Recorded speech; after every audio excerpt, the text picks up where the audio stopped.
Have you ever thought that maybe you've already met the person Allah has written for you, and you didn't even realize it? Perhaps it was someone who made you feel calm without saying much. Someone who reminded you of Allah not by preaching, but by the way they carried themselves. Or maybe it was someone your family once mentioned and you brushed it off, not knowing that Allah sometimes hides great blessings in the simplest introductions. People often ask, how do I know if this is the right person? But the deeper question is not about how you know, it's how Allah reveals. Because marriage in Islam isn't just a relationship, it's a sign from Allah. In Surah Ar-Rum, verse 21, Allah says, "And among his signs is that he created for you from yourselves mates that you may find tranquility in them, and he placed between you affection and mercy." So, marriage is not only about emotions, it's about recognizing the signs of Allah. It's not something you chase through endless searching, swiping, or chasing feelings.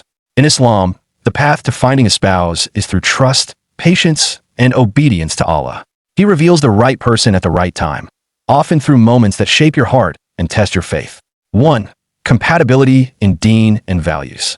The first way Allah reveals your spouse is through compatibility in deen, the alignment of your values and way of life.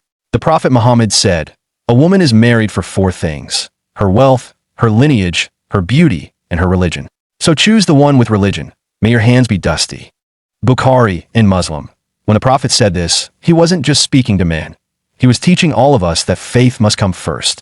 True compatibility begins when both people see life through the same spiritual lens. It's not about sharing hobbies or favorite shows. Those things fade. It's about whether your goals in life and vision of worship align. If you wake up for far and your partner doesn't care, that difference will grow over time.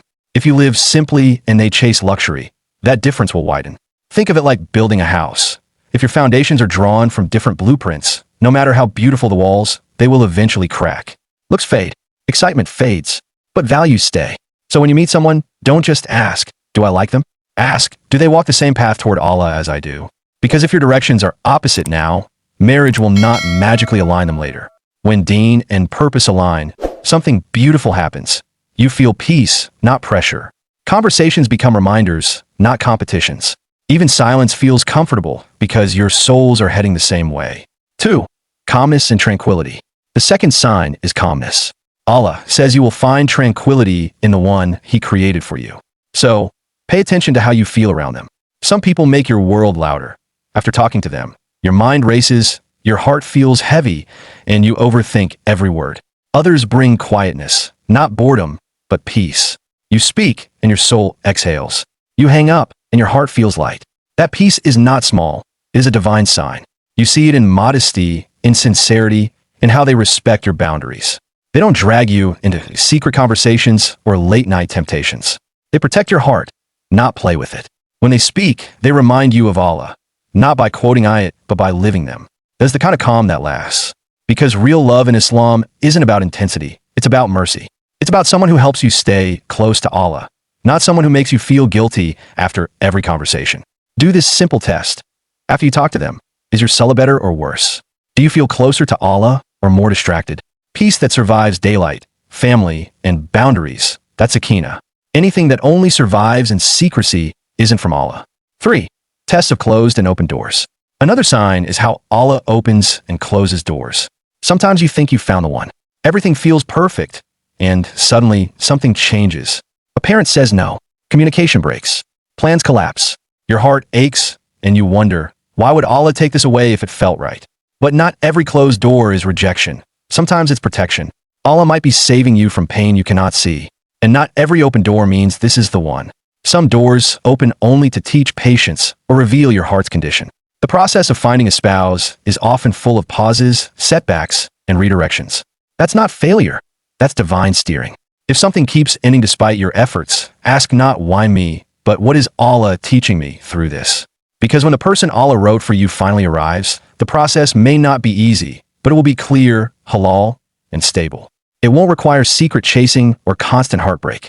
It will come with peace after the storm. 4. Reflection through others. Sometimes, Allah speaks to you through the people who love you. You may feel certain someone is right for you, but then your parents or close friends express concern.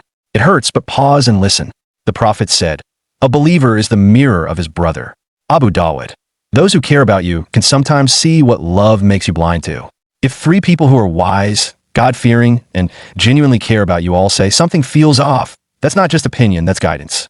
And if those same people see peace and goodness in your choice, maybe that's Allah confirming it. The real test is humility. Can you set aside your feelings long enough to see what Allah might be showing you through others?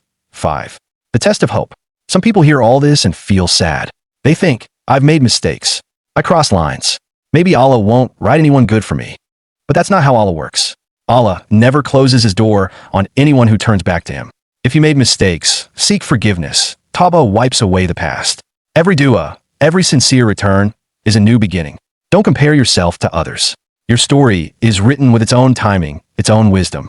The person Allah has written for you will meet you when you are ready, spiritually, emotionally, and morally. So don't chase timelines. Just keep purifying your heart and walking toward Allah. When the time is right, Allah will not just bring someone into your life. He will make it clear that it's from him. Marriage is one of the greatest signs of Allah. Not because it's perfect, but because it teaches you mercy, patience, and trust. So don't fear delays. Don't despair over closed doors. Every no is protection. Every pause is preparation. And when it's finally written, you'll see that the one meant for you never pulled you away from Allah. They helped bring you closer, step by step, prayer by prayer, year by year. May Allah grant all of us tranquility in our hearts, clarity in our choices, and righteous spouses who become a source of peace and mercy. Ameen. If you benefited from this reminder, comment below. May Allah bless us all with righteous spouses. And don't forget to like, share, and subscribe, because someone else might need this reminder today.